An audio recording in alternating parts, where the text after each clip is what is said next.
My husband said to his friends, "I don't believe this farce of a marriage will last another year." "She's nowhere close to my league," they laughed. Proud of him, I smiled and replied, "Why wait a year? Let's end it today." Then I walked out.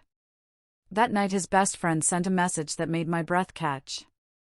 Can you imagine building an entire life, an empire even, with someone you loved, only to overhear them declare your marriage a joke and you beneath their level?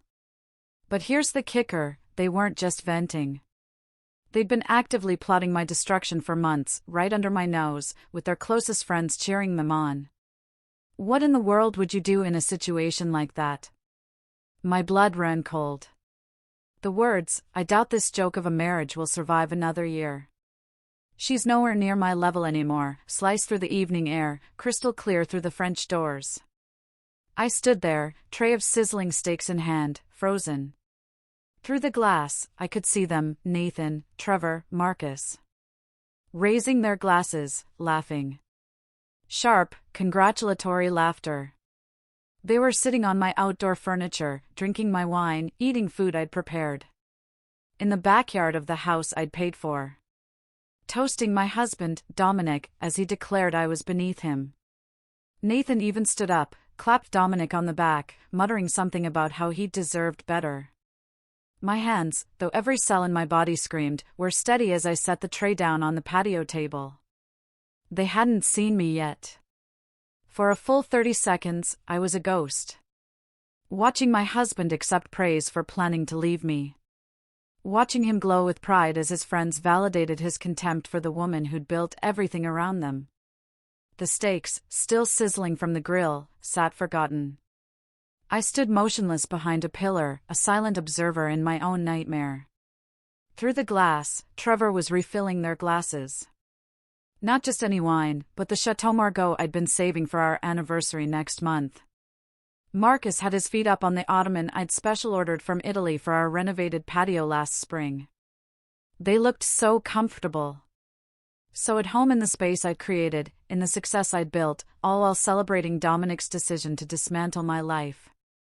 "How long have you been feeling this way?" Nathan asked, leaning forward, the kind of predatory interest men show when they're about to hear gossip they can weaponize later. "Months," Dominic replied, swirling his wine with that practiced, pretentious motion.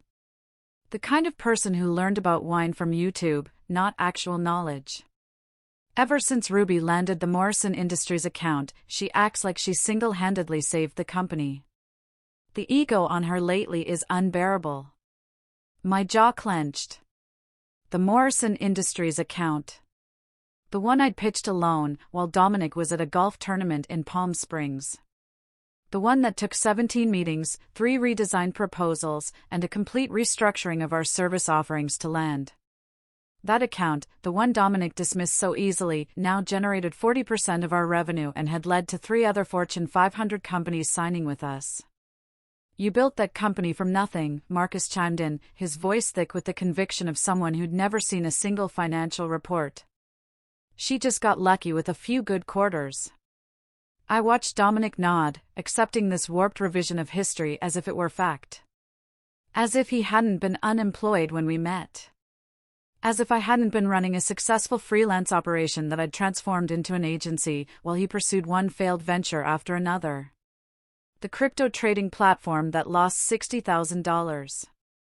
The meal kit subscription service that never launched. The meditation app that couldn't compete with free alternatives. Each failure had eaten into our savings, the savings I'd built, while he promised the next idea would be the one. Trevor stood up, grabbed another bottle from the wine fridge I'd installed in the outdoor kitchen. "You need someone who appreciates what you bring to the table, Dom, someone who understands that being a visionary isn't about the day-to-day grunt work." Being a visionary. That's what Dominic called himself at dinner parties. While I handled the actual vision of growing our company. He'd corner people with his theories about disrupting industries while I was closing deals, managing staff, answering client calls at midnight. He'd pontificate about leadership, strategy, and success, while I actually led, strategized, and succeeded. "Ruby's changed," Dominic continued, his voice taking on the wounded tone of someone who'd rehearsed this speech. "She used to support my dreams. Now she just throws numbers in my face. Revenue this, profit margins that. She doesn't understand that business is about more than spreadsheets. Nathan laughed. A harsh, echoing sound across the patio I'd designed with the landscape architect. Sounds like she's become one of those typical corporate drones. No vision, just execution. Just execution. The execution that had taken us from a home office to a downtown suite with 23 employees. The execution that meant Dominic could drive his BMW, wear his designer suits, play golf at the country club, and host these Thursday night gatherings where he apparently discussed how far beneath him I'd fallen. My phone buzzed in my pocket. A text from Sarah, our senior developer, Morrison Industries loves the new campaign proposal. They're ready to sign the expansion contract tomorrow. You did it again, tomorrow. The biggest meeting of our company's history. A contract that would double our revenue and establish us as a major industry player. And here was my husband, my business partner, the man whose name sat beside mine on every company document, telling his friends our marriage was a joke. The thing is, Dominic said, pouring himself another glass, his fourth by my count. I've been documenting everything. Every time she makes a decision without consulting me, every time she undermines my authority with the staff. My lawyer says I have a strong case for taking at least half the company, maybe more. His lawyer. Derek Polson from the country club. The one he told me was just a racquetball partner. They'd been meeting about dividing assets I'd built, while I was building them. Smart man, Trevor said, raising his glass again. Get your ducks in a row before she knows what hit her. She won't see it coming, Dominic assured them, his confidence built on wine and the echo chamber of his friend's validation. Ruby thinks she's so smart with her presentations and contracts, but she doesn't understand the real game being played here. The real game. The game where he'd been planning to destroy me while sleeping in my bed, eating at my table, living off my success. The game where he'd convinced his friends, and probably himself, that I was the lucky one in this. Marriage. I picked up the tray of steaks, now cooled to the point of needing reheating. Through the glass, I watched the four of them. These men who'd eaten at my table dozens of times, who'd celebrated holidays in my home, who'd benefited from my hospitality while apparently believing I was beneath their friends' level. The Thursday night gatherings made sense now. Not poker games or strategy sessions. Planning meetings.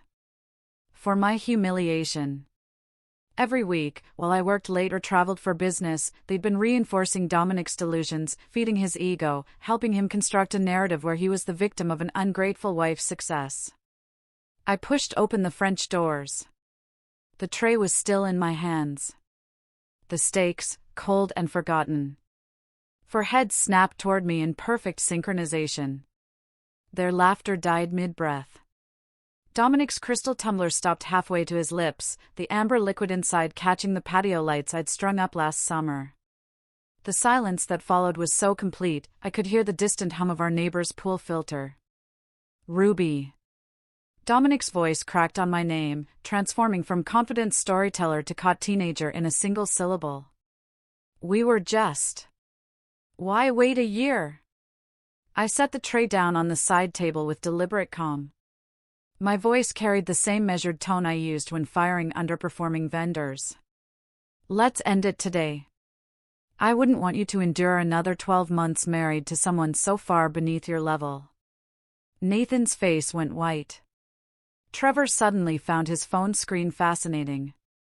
Marcus actually took a step backward, nearly knocking over the citronella candle I'd lit earlier. But Dominic, my husband of 12 years, the man who'd promised to love and honor me in front of 200 guests, just stared at me. Mouth slightly open. No words coming out, for once in his life. I turned and walked back through the French doors, leaving them frozen in their tableau of guilt. My footsteps on the hardwood echoed through the house as I headed straight for our bedroom. Behind me, I heard frantic whispers. Chairs scraping against concrete. The panic of men who'd been caught. Not just gossiping, but conspiring. The master bedroom closet held my Samsonite luggage set, a gift to myself after closing our first $1 million contract. I pulled out the largest suitcase and laid it open on the bed we'd shared for 5 years in this house. My hands moved with surgical precision. Folding blazers I'd worn to meetings Dominic hadn't attended. Packing the jewelry I'd bought myself after each major business milestone. Gathering the designer bags that represented bonuses he'd claimed were our success, while contributing nothing to earning them. From the bathroom, I collected my skincare routine. The expensive serums and creams I'd invested in because taking care of myself was one of the few things I could control while managing a business and a marriage to someone who resented my success. The medicine cabinet held my prescription bottles, my vitamins, the sleeping pills I'd needed more frequently as Dominic's Thursday night gatherings had grown longer and louder. I heard footsteps on the stairs. Multiple sets. Hesitant and uncoordinated. They were coming up like children approaching a parent they'd disappointed, unsure whether they'd face rage or disappointment, or something worse. Indifference. "Ruby, please. Can we talk about this?" Dominic appeared in the bedroom doorway, his carefully styled hair now disheveled from running his hands through it. Behind him, I could see Nathan hovering in the hallway, his face a mix of guilt and something else. Relief, maybe? "There's nothing to talk about." I zipped my toiletry bag closed and placed it in the suitcase. "You've made your position very clear. I'm beneath you. Our marriage is a joke. You've been meeting with Derek Polson about divorce proceedings. What exactly would you like to discuss?" The color drained from his face at the mention of Derek. "How did you know about my lawyer?" I pulled my laptop bag from the closet, the one containing every password, every client contact, every piece of intellectual property I developed for our company. "The same way I know about the separate bank account you opened in January.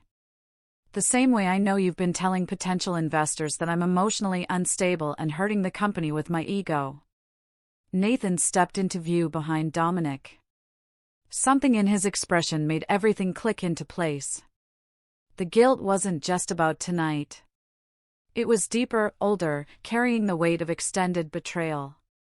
"It was you," I said, looking directly at Nathan. "You sent me that anonymous message an hour ago. Check your husband's Thursday night meetings. You need to know what he's saying about you." Dominic spun around to face his best friend, his face contorting with a rage I'd never seen directed at anyone but me. "You warned her?" Nathan straightened his shoulders. And for the first time since I'd known him, he looked like an adult rather than an overgrown fraternity brother. "I've been sending her screenshots for 3 weeks, Dom. Every message in our group chat where you talked about hiding assets. Every discussion about Project Gaslight. Every time you bragged about how you were going to take half of everything Ruby built while painting her as the villain. Project Gaslight." I laughed, but there was no humor in it. "You actually named it like it was some kind of military operation instead of just destroying your wife's reputation." Trevor and Marcus had crept up the stairs, drawn by the drama they'd helped create. They stood in the hallway like actors who'd forgotten their lines. Their earlier bravado evaporated in the face of real consequences. "The Thursday night gatherings," Nathan continued, his voice gaining strength, "were never about poker. They were planning sessions. Dom would tell us his latest strategy for documenting your supposed instability, taking photos of you working late to prove you were neglecting the marriage, recording conversations out of context, building a case that you were the problem while he was the long-suffering husband trying to hold everything together." I folded my last dress, the red one I'd worn to the company Christmas party where Dominic had given a speech about partnership and shared success, while I knew he'd contributed nothing to our quarterly numbers. "And you all just went along with it," I said, my voice dangerously calm. "We thought," Marcus started, then stopped, realizing there was no acceptable way to finish that sentence. "You thought what?" I faced them all. These men who'd eaten at my table, whose birthdays I'd remembered, whose wives I'd consoled through their own marital problems. That it was funny? That it was justified? That I deserved to be destroyed because I had the audacity to be successful? Silence filled the bedroom, heavy and suffocating. Dominic's hands clenched and unclenched at his sides, his jaw working as he searched for words that might salvage this situation. But we both knew there weren't any. You couldn't unsay what I'd heard. You couldn't undo 3 months of planning my destruction. You couldn't take back, she's nowhere near my level, when the evidence of whose level was who stood all around us, in the house I'd bought with the money I'd earned. I closed the bedroom door behind me with a soft click that felt louder than any slam could have been. My suitcase wheels whispered against the hallway carpet as I passed the gallery wall of our wedding photos. Each frame a monument to promises that had apparently meant nothing to Dominic. Behind the door, I could hear raised voices. Dominic turning his fury on Nathan, the very friend who'd finally grown a conscience after 3 months of complicity. The elevator in our building moved with excruciating slowness, giving me too much time to think about what I was leaving behind. Not just the house or the marriage, but the version of myself who'd believed love meant endless compromise. Who'd minimized her own achievements to protect a fragile ego. Who'd paid bills while pretending not to notice her husband was plotting her downfall with his Thursday night conspirators. The Marriott downtown blazed against the evening sky, its glass facade reflecting the city I'd conquered one client at a time, while Dominic played pretend. I walked through the lobby with my shoulders straight, refusing to look like a woman fleeing her home. The desk clerk, a young woman with kind eyes and a professional smile, didn't ask questions when I requested an executive suite for a week. Paying with the credit card Dominic didn't know existed. My emergency fund, built from bonuses I'd never mentioned because I'd learned years ago that financial independence was oxygen in a suffocating marriage. The suite on the 23rd floor overlooked the business district, where tomorrow I'd still have to face the Morrison Industries executives, pretending my life hadn't just imploded. Floor-to-ceiling windows framed the city lights beginning to twinkle as evening settled over downtown. The space was sterile and perfect. No memories embedded in the furniture. No ghosts of better times haunting the corners. No trace of 18-year scotch or false laughter. My phone had been vibrating continuously since I'd left the house. Dominic's name appeared again and again on the screen. The messages progressing through predictable stages. First, the anger, * you're being dramatic. Get back here now, *, then the manipulation, * you misunderstood everything. We need to talk, * the false apology, I didn't mean it the way it sounded, and finally, the threats, * you're destroying our company with this stunt. The investors will pull out if they hear about this, * I set the phone on the marble bathroom counter and turned on the shower, letting the water heat until steam filled the room. Standing under the rainfall showerhead, water cascading over me with a pressure our home shower had never achieved, I finally let myself feel the full weight of what had happened. 12 years. I'd spent 12 years building a life with someone who'd been documenting my destruction, gathering evidence for a war I didn't know we were fighting. The tears came then, mixing with the shower water, my sobs echoing off the marble walls where no one could hear them. I stayed under that water until it ran cold. Until my skin was pruned and my eyes were swollen. Until I'd cried out not just the betrayal, but the humiliation of not seeing it sooner. All those Thursday nights when I'd prepared food for his gatherings. All those mornings when I'd kissed him goodbye before heading to meetings he claimed to support. All those presentations where he'd stood beside me taking credit for work he'd never done. I'd been performing in a play where everyone knew the ending except me. By the time I emerged from the bathroom, wrapped in the hotel's plush robe, the sun had fully set. The city below looked different from this height. Smaller. Manageable. Like a problem that could be solved with the right strategy. I ordered room service, not because I was hungry, but because I needed to remember how to take care of myself without considering someone else's preferences. Salmon, not steak. Pinot Grigio, not bourbon. A chocolate soufflé, because Dominic had always called dessert unnecessary calories, and I'd forgotten what it felt like to be unnecessary. Patricia Winters answered her phone on the second ring, even though it was past 9 o'clock. Her voice carried the authority of someone who'd been waiting for this call. I've been expecting to hear from you, Ruby. Nathan Blackstone already sent me an overview of the situation. That stopped me mid-bite of salmon. Nathan contacted you 2 hours ago? He wants to make sure you have everything you need to protect yourself and the company. He's prepared to provide sworn testimony about Dominic's financial manipulation and the conspiracy to manufacture evidence of instability. Patricia's tone was matter-of-fact, as if husbands plotting their wives' destruction was just another Tuesday in her world. Can you meet me at 8 tomorrow morning? My office. Bring any documentation you have. Bank statements, company records, communication logs, everything. I agreed. Then spent the next 3 hours organizing files on my laptop, creating folders with the kind of detailed labeling that had made our company successful. Dominic's failed ventures contained the documentation of every dollar I'd invested in his dreams. $60,000 in crypto platforms. $40,000 in the meal kit service. $30,000 in the meditation app that never launched. Company contributions held every contract I'd negotiated, every client I'd landed, every late night I'd worked while Dominic's office remained dark. Financial manipulation would soon hold whatever Nathan was about to deliver. At midnight, a knock at my door made me freeze. Through the peephole, I saw Nathan standing in the hallway, looking smaller than I'd ever seen him, holding 3 banker's boxes stacked in his arms.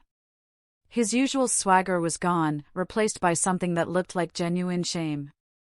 I opened the door without speaking, stepping aside to let him enter. He set the boxes on the coffee table, then stood awkwardly in the center of the suite. His hands shoved in his pockets like a teenager caught shoplifting. I'm sorry, he said finally. I know that doesn't fix anything, but I need you to know that watching him poison everyone against you while you were literally keeping the company afloat, it's been eating at me for months. Then why did you go along with it for so long? I asked Nathan, genuinely wanting to understand how someone could watch this manipulation unfold week after week and stay silent. He sank into the hotel suite's armchair, running his hands through his hair in a gesture that made him exhausted. At first, I thought he was just venting. You know how guys complain about their marriages. But then it became something else. He started taking notes during your phone calls, screenshotting your texts out of context, building this whole narrative where you were the villain, and we just let him. I opened the first banker's box, finding manila folders labeled in Dominic's handwriting, financial discrepancies, emotional instability evidence, asset documentation. Inside were printed emails I'd sent him about normal business operations, annotated with his interpretations. A message about working late became proof of marital abandonment. A request to review contracts became controlling behavior. He twisted every interaction into evidence for a story that existed only in his mind. This goes back to January, I said, holding up a folder dated 5 months ago. He's been planning this since the beginning of the year. Nathan nodded, unable to meet my eyes. Right after you landed the Samsung contract. That's when he really changed. Before that, he could pretend he was equals with you. But that deal made it clear who was really running things. His ego couldn't handle it. The second box contained something worse. Photographs. Pictures of me at my desk at 10 p.m., taken through the office window. Screenshots of my LinkedIn posts about company growth, highlighted and annotated with comments about my narcissistic need for attention. Even photos from my sister Claire's birthday dinner, where apparently my 2 glasses of wine were evidence of a drinking problem. He asked us to collaborate, Nathan continued, his voice barely above a whisper. Trevor was supposed to report if he saw you at lunch with any male clients. Marcus tracked your social media for anything that could be twisted. I was assigned to monitor your relationship with the staff, looking for any signs of what Dominic called inappropriate professional boundaries. The third box was the most damaging. Financial records, but not just ours. Dominic had been setting up a shadow company, registering an LLC in Delaware, even approaching our clients with a new venture he'd be launching soon. The name on the paperwork was Morrison Strategic Solutions. Deliberately similar to our company, Morrison Digital Innovations. Close enough to confuse clients, but different enough to claim coincidence. My phone buzzed with a text from Sarah, *emergency. Dominic just sent an all-staff email claiming you're having a mental health crisis and he's taking temporary control of operations. What should I do? I showed Nathan the message. His face went pale. He's escalating faster than we thought. I called Patricia immediately, putting her on speaker. Dominic just sent a company-wide email claiming I'm having a mental health crisis. Forward it to me immediately, Patricia said, her voice sharp with focus. I'm filing an emergency injunction right now. This crosses into defamation and potential fraud. Nathan, are you there? Yes, he answered, straightening in his chair. I need you to send me everything you have about this supposed Project Gaslight immediately. Every message, every meeting note, every shred of evidence. Ruby, do not respond to that email. Do not contact your staff directly yet. Let me handle this legally first. After Patricia hung up, Nathan and I worked in silence, organizing documents, creating digital copies, building the case that would protect not just my company, but my reputation. At 2:00 in the morning, he finally asked the question I'd been dreading. Do you hate me for not speaking up sooner? I considered lying, offering forgiveness I didn't feel yet, but I was done with polite dishonesty. I don't know what I feel about you, Nathan. You watched my husband plan my destruction for months. You participated in it. The fact that you grew a conscience eventually doesn't erase that. He nodded, accepting the judgment. For what it's worth, Sophie threatened to leave me if I didn't come forward. She said if I could watch this happen to you, she'd never be able to trust me not to do it to her someday. Smart woman, I said, meaning it. Sophie had seen what I'd missed, that someone who could participate in this level of deception was capable of anything. My phone rang at 3:00 in the morning. A number I didn't recognize. Against my better judgment, I answered. Ruby, this is Trevor's wife, Linda. Her voice was shaky, like she'd been crying. I just found out what they've been doing. Trevor came home drunk from your house tonight. Told me everything. I'm disgusted. I want you to know I have recordings. Recordings? Trevor would come home from those Thursday nights and brag about what they discussed. He thought it was funny watching Dominic plan this elaborate scheme. I started recording him after the 3rd week because something felt wrong. I have hours of him describing their plans, laughing about how you had no idea what was coming. Another ally emerging from an unexpected corner. Can you send them to my lawyer? Already uploaded them to a cloud drive. I'll send you the link. Ruby, I'm filing for divorce, too. If Trevor could participate in something this cruel, what else is he capable of? What would he do to me if I ever out-earned him or made him feel small? After Linda hung up, I stood at the window watching the city sleep below. Somewhere out there, Dominic was probably pacing our house. Realizing his carefully constructed plan was collapsing. His friends were turning on him. His lawyer would see the evidence and advise surrender. The staff he tried to manipulate would choose the person who'd actually built their careers. Nathan stood to leave at 4:00 in the morning, gathering his coat with movements that seemed to hurt. At the door, he turned back one more time. The ironical thing is, Dominic was never below your level, Ruby. You would have carried him forever if he'd just been grateful instead of resentful. You loved him enough to make him equal even when he wasn't. That's what he never understood. I closed the door behind Nathan and stood alone in my hotel suite, watching the sun begin to rise over the city. 4 hours of sleep would have to be enough. Today's investor meeting would determine not just the future of my company, but whether Dominic's carefully crafted narrative would collapse under the weight of evidence. I showered quickly, chose my sharpest black suit, the one I'd worn when closing the Samsung deal, and applied makeup to hide the exhaustion that threatened to show through. Patricia called as I was leaving the hotel.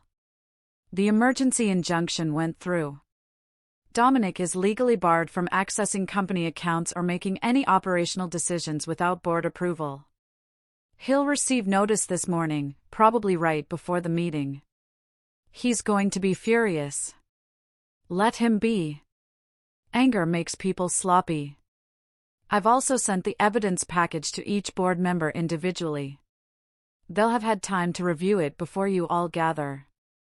The office building stood against the morning sky like a monument to everything I'd built. I arrived at 6 o'clock in the morning, using my key card to enter through the executive entrance. The building was nearly empty, just security and the overnight cleaning crew who nodded in recognition.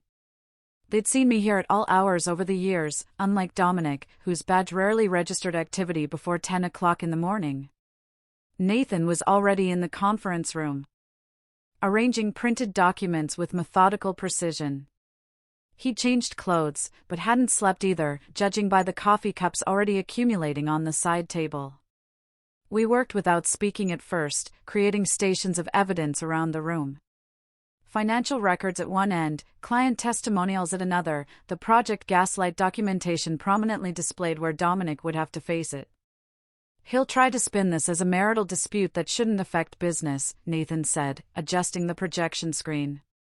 That's his opening move. Make it personal, not professional. And when he does, I replied, a cold certainty in my voice, that's when you show slide 17, his LLC filing for the competing company. Nothing says professional betrayal like trying to poach your own clients while still drawing a salary. Sarah arrived at 8 o'clock in the morning with her laptop and a grim expression. Half the staff is ready to testify if needed. The other half is updating their resumes in case this goes badly. It won't go badly, I said, with more confidence than I felt. Not for them, anyway. The board members began arriving at 9:03 a.m. Margaret Chin first, her expression unreadable as she nodded to me before taking her seat. James Harrison from our biggest client account, technically not a board member, but invited given his company's stake in our stability. Two other investors, Robert Kim and David Onquo, both of whom had questioned Dominic's contributions during previous meetings, only to be met with his deflection and my diplomatic interventions. At 9:05 a.m., Patricia entered and sat beside me. Her presence a clear signal that this was no longer just a business discussion. The legal implications hung in the air like a threat. At exactly 10 o'clock in the morning, Dominic walked in, wearing the Tom Ford suit I'd bought him for our 10th anniversary. The one he'd worn to accept an industry award for work I'd done while he was in Cabo. His cologne preceded him, the same expensive scent he'd worn to every meeting where he'd taken credit for my achievements. He paused when he saw the room's configuration. Nathan beside me instead of with him, Patricia's presence, the board's serious expressions. His eyes found Nathan, and the look that passed between them could have frozen fire. Nathan didn't flinch, though I saw his jaw tighten. Dominic recovered quickly, his salesman's smile sliding into place as he took his seat. I appreciate everyone gathering on short notice, Dominic began, pulling out note cards he'd obviously prepared. I know there have been concerns about recent disruptions to our leadership structure. I want to assure you that despite my wife's current emotional state, I'll stop you right there, Margaret Chin interrupted, her voice cutting through his performance like a blade. We've reviewed the documentation provided by Mrs. Morrison's legal counsel. Your claims about her mental state appear to be not just unfounded, but deliberately fabricated. Dominic's smile flickered. I understand Ruby has painted a certain picture. The picture was painted by your own messages, Mr. Morrison. David Onquo held up a printed screenshot. This group chat where you discuss Project Gaslight, where you strategize about documenting false evidence of instability. These are your words, are they not? I clicked to the first slide of my presentation, displaying Dominic's message from 6 weeks ago, * keep documenting everything. We need to show a pattern of erratic behavior, even if we have to create it, * the room went silent. Dominic's face cycled through emotions, shock that his private messages were exposed, anger at Nathan's betrayal, and finally, the desperate calculation of someone trying to salvage an unsalvageable situation. Those messages were taken out of context, he tried. Nathan clearly has his own agenda here. My agenda, Nathan spoke for the first time, his voice steady, is making sure the truth is known. For 3 months, I watched you plan to destroy the woman who built this company while you contributed nothing but obstruction and stolen credit. You were part of it. Dominic burst out, revealing more than he intended. You sat there every Thursday participating, encouraging. Yes, Nathan said simply. I did. And I was wrong. The difference is, I'm trying to make it right. I advanced to the next slide, financial records showing every major contract color-coded by who had actually closed the deal. My column was solid blue. Dominic's was empty white space. Over the past 24 months, I began, my voice carrying the authority I'd earned through actual achievement. I've personally closed 17 major contracts, totaling $32 million in revenue. During that same period, Mr. Morrison has closed 0 contracts while drawing a salary of $400,000 annually. James Harrison leaned forward. Ruby, we need to be clear about something. Harrison Tech has never considered Dominic a factor in our decision to work with your company. Every strategic discussion, every campaign adjustment, every innovation has come from you.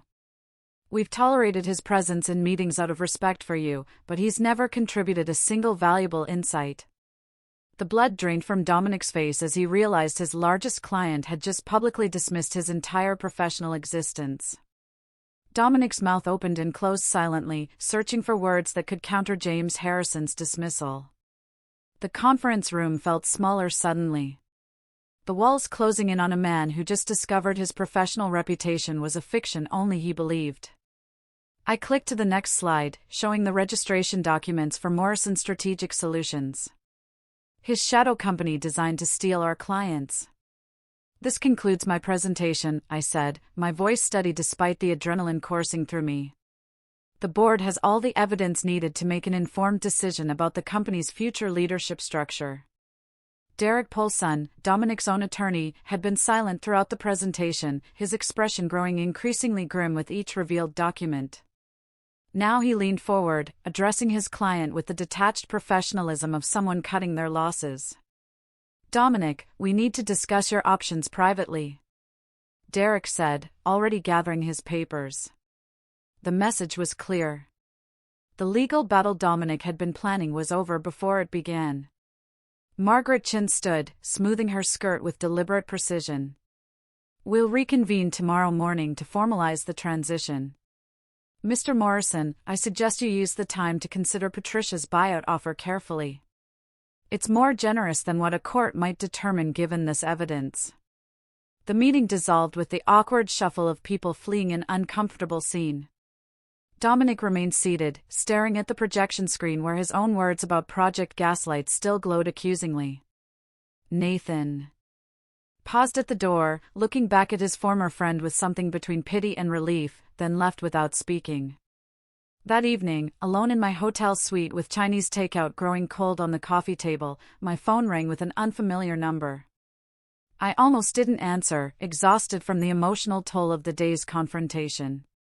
Ruby, this is Linda Chin, Trevor's wife. Her voice carried the tremor of someone who'd been crying. I need to tell you something about what's been happening in your absence. I set down my chopsticks, suddenly alert.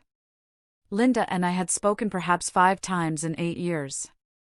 Always pleasant, but superficial conversations at group dinners.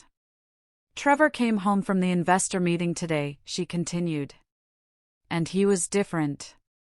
He told me everything about what they'd been doing to you. But Ruby, it's worse than you know. Dominic had been coaching all of them on how to handle their wives. He called it maintaining frame and strategic relationship management. My stomach turned. What do you mean, coaching them? I found Trevor's journal. Pages and pages of Dominic's advice. How to document your wife's spending to make her look irresponsible. How to gaslight her about social situations, making her doubt her memory. How to position yourself as the rational one while painting her as emotional and unstable. Trevor's been using these tactics on me for months, and I thought I was going crazy. The parallel destruction of marriages. Dominic hadn't just been planning my downfall. He'd been teaching his friends to destroy their own wives' confidence and credibility. A masterclass in manipulation disguised as Thursday night poker games. I showed Trevor the journal, Linda continued, her voice stronger now. Made him read his own words back to me. The look on his face when he realized what Dominic had turned him into. Ruby, I've never seen my husband cry before today. What's he going to do? He's cutting Dominic out completely. He's also agreed to couples counseling, though I'm not sure our marriage will survive this. How do you rebuild trust when someone's been systematically undermining you with coaching from your friend? After Linda hung up, I stood in the darkness of my suite, city lights twinkling below like distant stars. My phone buzzed with a text from Sarah. You need to see what's happening at the country club. She attached a photo someone had sent her. Dominic, disheveled and clearly intoxicated, holding court at the bar with anyone who would listen.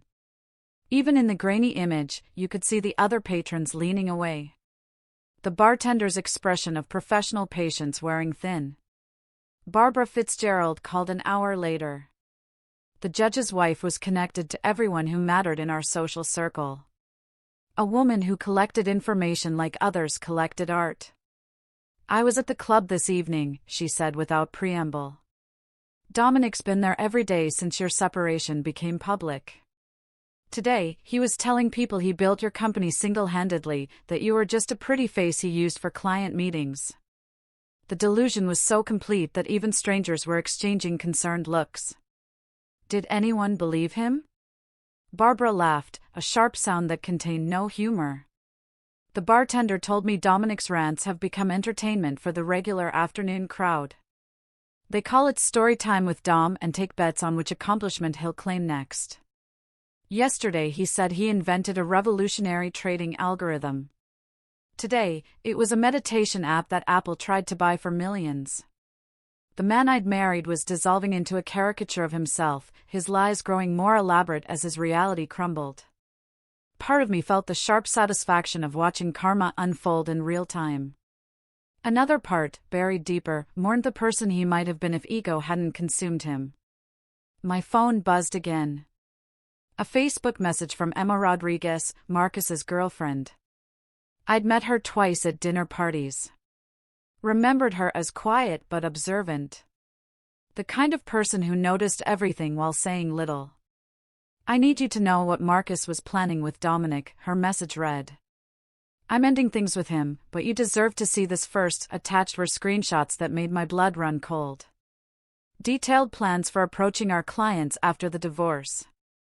Claiming I'd had a breakdown, offering to maintain continuity through Dominic's new agency. They drafted emails, created a timeline for client poaching, even designed logos that deliberately mimicked our company's branding. But the worst part was the list of employees they planned to recruit, with notes about each person's vulnerabilities. Asterisk Sarah, single mom, needs stability, will follow the money. Kevin, desperate for promotion, easy to manipulate with promises. Asterisk they'd studied my team like predators studying prey. Emma's final message arrived as I was processing the screenshots. Asterisk Marcus doesn't know I have these. I'm sending them to your lawyer, too.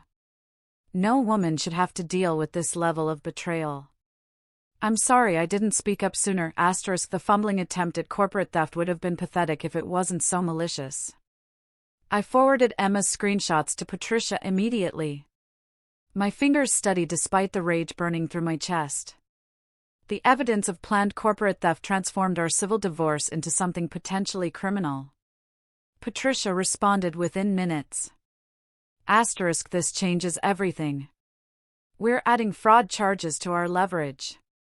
He'll have to accept whatever terms we offer now. Asterisk 6 months crawled by with the painful slowness of recovery. I moved from the hotel suite to a furnished apartment downtown, needing space that had never known Dominic's presence. The company stabilized and then thrived without his interference, landing 3 new major clients who'd been hesitant to commit while our leadership situation remained uncertain. Nathan proved himself invaluable as director of operations, his guilt driving him to work harder than anyone else, though I still couldn't look at him without remembering those 3 months of complicit silence. The morning of our divorce finalization arrived gray and drizzling, mirroring the strange melancholy of officially ending something that had been dead for months. I dressed carefully in a new suit, one Dominic had never seen. Applying makeup that emphasized strength rather than softness. Patricia met me in the lobby of her building, her expression professionally neutral, but her hand briefly squeezing my shoulder in support. The conference room smelled of leather and old coffee. Windows overlooking the city where I'd rebuilt my life. Dominic was already there when we entered, and the transformation stopped me mid-step. The man who'd once strutted through life in Tom Ford suits now wore a basic button-down from Target, wrinkled at the elbows. His face had thinned dramatically, 40 pounds gone, along with his delusions of grandeur. The BMW he'd loved more than our marriage had been replaced with a decade-old Honda, according to Patricia's investigator. His hands shook as he held the pen. His attorney, the third one he'd hired after Derek dropped him and the second quit, looked like someone fresh from law school, probably working for a fraction of what Derek had charged. The young man kept checking his notes, clearly overwhelmed by Patricia's presence and the mountain of evidence we'd compiled. The terms remain as discussed, Patricia said, sliding the final settlement across the table. Mrs. Morrison retains full ownership of Morrison Digital Innovations, all associated intellectual property, the house, and all investment accounts. Mr. Morrison receives his personal belongings, the cryptocurrency wallets from his failed ventures, and his grandfather's watch. No alimony, no future claims on the business. The non-compete clause stands for 5 years within the digital marketing industry. Dominic's signature looked like a child's scrawl. Nothing like the confident flourish he'd once used on contracts he hadn't earned. He couldn't meet my eyes, staring instead at the table where his dreams of stealing half my empire had died. When he finally spoke, his voice was barely a whisper. "I know you won't believe me, but I'm sorry." I looked at him. Then really looked at him. This hollow shell of the man who'd once charmed me with false confidence and borrowed dreams. "You're right," I said quietly. "I don't believe you." He signed the last page and left without another word. His footsteps echoing down the hallway like a funeral march for the person he'd pretended to be. 2 weeks later, the Forbes journalist arrived at our offices with a photographer and an agenda to tell what she called the story of the year. Catherine Wells was sharp-eyed and direct, the kind of reporter who saw through surface presentations to find deeper truths. She didn't want to hear about quarterly projections or market strategies. She wanted the raw truth about discovering betrayal and transforming it into fuel for success. "Tell me about the night you found out," she said, her recorder placed between us on the conference table where Dominic had once claimed my achievements as his own. I told her everything. The Thursday night gathering where I'd stood holding stakes while my husband called our marriage a joke. Nathan's conscience finally awakening after 3 months of complicity. The Project Gaslight documents that revealed systematic planning to destroy my reputation. The way my team had rallied around me while Dominic's friends abandoned him one by one. "What strikes me," Catherine said, making notes in shorthand I couldn't read, "is that you didn't seek revenge. You simply revealed the truth and let consequences unfold naturally. The best revenge is building something so successful that the person who tried to destroy you becomes irrelevant," I replied. Dominic thought I was beneath his level. Now he's working at a startup in Buffalo while I'm running a company valued at $12 million. The universe has its own sense of justice. Her article would run with a headline, "How Ruby Morrison Built a Digital Empire While Divorcing Dead Weight," and it reached 2 million readers in its first week. My inbox flooded with messages from women sharing similar stories, thanking me for showing them what survival looked like when transformed into success. A month after the divorce finalized, a handwritten letter arrived at the office, forwarded from an address in Buffalo. Dominic's handwriting, shaky now where it had once been confident, filled 3 pages with what he probably thought was an apology. But even in his attempt at remorse, the delusion persisted. He wrote about our success, about how he'd helped build the company, about being a victim of circumstances rather than the architect of his own destruction. He actually suggested that maybe once emotions had cooled, we could discuss him consulting for the company. His expertise, he claimed, could still add value. I filed the letter in a folder marked evidence/closed and locked it in the bottom drawer of my desk. Not because I needed it anymore, but as a reminder that some people could stand in the ruins of their own making and still believe they were the hero of the story. The company holiday party that year took place at Vincenzo's, the Italian restaurant where Dominic had once held court with clients he hadn't earned. I'd reserved the entire upper floor, wanting to celebrate not just our financial success, but our collective survival. Sarah had organized everything perfectly, from the wine selection to the seating arrangements that kept the most talkative employees strategically separated. As dinner wound down and wine loosened tongues, Sarah stood to make a toast. I expected something about quarterly numbers or client wins. Instead, she raised her glass with tears in her eyes. To survival, she said simply, and to leaders who earned their titles instead of stealing them. The toast hung in the air as glasses clinked around the restaurant's upper floor. Then, unexpectedly, our CFO Margaret stood up, her voice wavering with emotion I'd never seen from her in 5 years of working together. "Since we're sharing," she began, gripping her wine glass like an anchor. "My ex-husband convinced me I was terrible with numbers. Me, with a master's degree in accounting. He'd check my work, question every calculation, make me doubt myself until I nearly quit finance altogether. It took 2 years of therapy.